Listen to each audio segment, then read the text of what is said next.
पता नहीं औरत के अंदर कैसे दुख बस जाते हैं जो खत्म ही नहीं होते, या शायद उसका मर्द उसके साथ मिलकर खत्म करने की कोशिश करता ही नहीं। इसलिए तो दुख अंदर कहीं बहुत गहराई में जाकर औरत में छुप जाते हैं,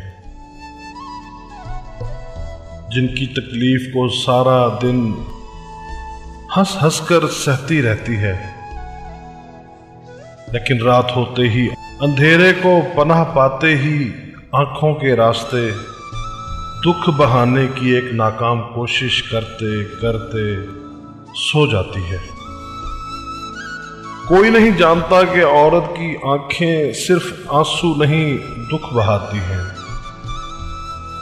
कभी माँ बाप से बिछड़ जाने का दुख, कभी भाइयों की बेनियाजी का दुख, कभी शौहर की बेरुखी का दुख,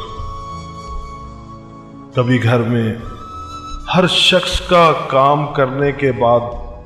कुछ अच्छा सुनने की चाह में थकन से चूर वजूद का दुख, कभी औलाद की लापरवाही का दुख, और कभी कभी सब कुछ पाने के चक्कर में खुद के खो जाने का दुख। पता नहीं औरत के अंदर कैसे दुख बस जाते हैं जो खत्म ही नहीं होते।